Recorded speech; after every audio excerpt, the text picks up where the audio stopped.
வணக்கம். சில பேரை பார்த்த உடனே அட இவங்கள நம்பலான்னு தோணும். ஆனா சிலரை பார்த்தா மனசுல ஒரு சின்ன நெருடல் இருந்துட்டே இருக்கும்ல. ஏன் எப்படி நடக்குது? ஒருத்தரை பார்த்த மாத்திரத்துல நம்ம மனசுல நம்பிக்கைய வர வைக்கிற அந்த மேஜிக் என்ன? அதத்தான் நாம இப்போ பார்க்க போறோம். உங்களுக்கு எப்போதாவது இப்படி நடந்திருக்கா? ஒருத்தரை முதல் முறையா சந்திக்கிறீங்க. சில வினாடிகள் தான் ஆயிருக்கும். ஆனா அவங்கள நம்பலான்னு மனசுக்குள்ள ஒரு உணர்வு வந்துரும். அவங்க யாரு, என்ன பண்றாங்கன்னு எதுவுமே தெரிஞ்சிருக்காது. ஆனா ஏதோ ஒண்ணு அவங்கள நம்ப சொல்லும். இது ஏதோ தற்செயலா நடக்கிற விஷயம் இல்ல. இதுக்கு பின்னாடி ஒரு ஆழமான அறிவியல் இருக்கு. சரி, இந்த சீனை கொஞ்சம் கற்பனை பண்ணி பாருங்களேன்.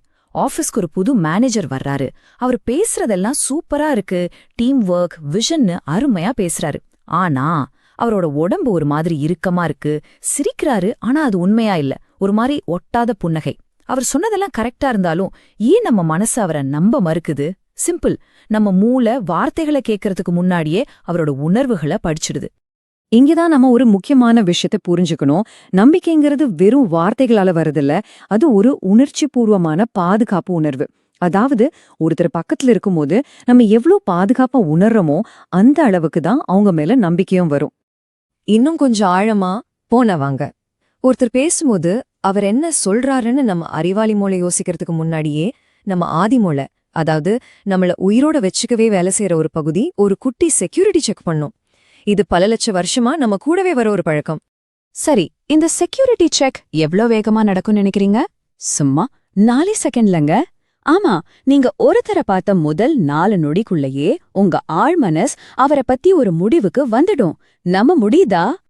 அந்த 4 செகண்ட்ல உங்க மூளை 3 முக்கியமான கேள்விகளை கேட்கும். 1, இவங்க நம்ம ஃப்ரெண்டா, அதாவது இவங்களோட நோக்கம் நல்லதா? 2, இவங்க திறமையானவரா, அதாவது இவங்களால சொன்னதை செய்ய முடியுமா? 3, இவரால நமக்கு ஏதாவது ஆபத்தா, அதாவது இவங்க சொல்றதும் செய்யறதும் ஒன்னா இருக்கா? இப்போ நம்ம மூளை தீடுற இந்த 3 சிக்னல்களை பத்தி கொஞ்சம் விரிவா பார்க்கலாம். நம்ம மூளை எதையெல்லாம் ஸ்கேன் பண்ணதுன்னு தெரிஞ்சுக்கிட்டா நம்பிக்கையை உருவாக்குறது எவ்வளோ ஈஸின்னு உங்களுக்கே புரியும். மொத சிக்னல் அன்பு. இது பரிவுன்னும் சொல்லலாம். நீங்க ஒரு நல்ல நோக்கத்தோட இருக்கீங்க, மத்தவங்களோட இணைய விரும்புறீங்கன்னு காட்டுறதுதான் இது. சுருக்கமா சொன்னா, நான் ஒன்னும் உனக்கு எதிரி இல்லப்பா, உன் பக்கம்தான் இருக்கேன் உங்க உடம்பே பேசும். இதை எப்படி மத்தவங்களுக்கு உணர்த்துறது?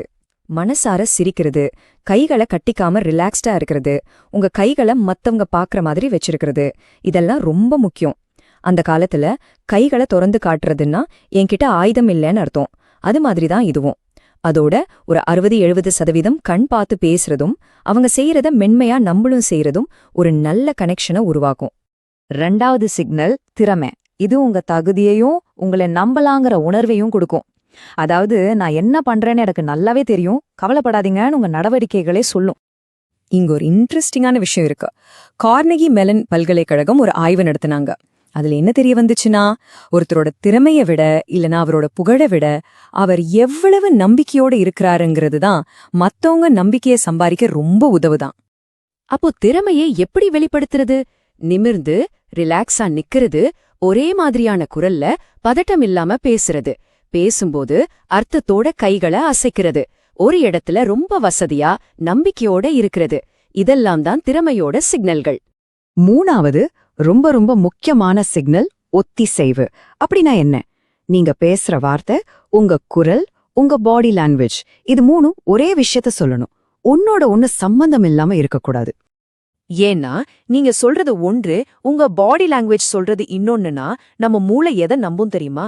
எப்பவும் பாடி லாங்குவேஜை தான் நம்பும். இந்த மேட்ச் ஆகாத விஷயம் இருக்குல்ல, அது நம்ம மூளைக்குள்ள ஒரு அலாரம் மாதிரி அடிச்சு டக்குன்னு அவங்க மேல இருந்த நம்பிக்கைய காலி பண்ணிடும். சரி, இந்த 3 சிக்னல்களையும் நிஜ வாழ்க்கையில எப்படி பார்க்கலாம்? எந்த விஷயங்கள்லாம் நம்பிக்கையை கெடுக்கும், எதெல்லாம் நம்பிக்கையை உருவாக்கும்னு சில உதாரணங்களோட பார்க்கலாம் வாங்க. இந்த அட்டவணைய கொஞ்சம் பாருங்க.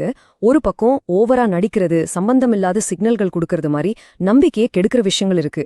இன்னொரு பக்கம் நிதானமா இருக்கிறது, சொல்றதும் செய்யறதும் ஒன்னா இருக்கிறது, உண்மையா கவனம் செலுத்துறது மாதிரி நம்பிக்கையை வளர்க்கிற விஷயங்கள் இருக்கு. இந்த 2க்கும் இருக்கிற வித்தியாசம் ரொம்ப முக்கியம்.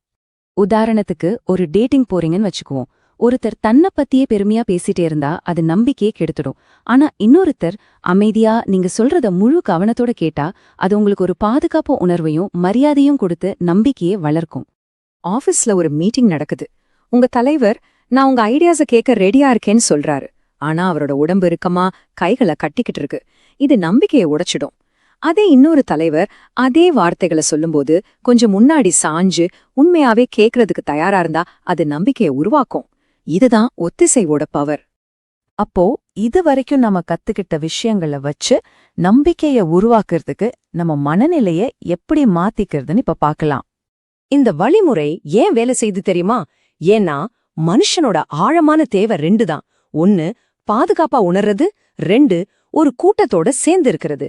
நீங்க ஆபத்தான ஆள் இல்லைன்னு உங்க உடம்பே சொல்லும்போது மத்தவங்களுக்கு நிம்மதியா இருக்கும். அப்போ அவங்க உங்க கூட ஈஸியா கனெக்ட் ஆவாங்க.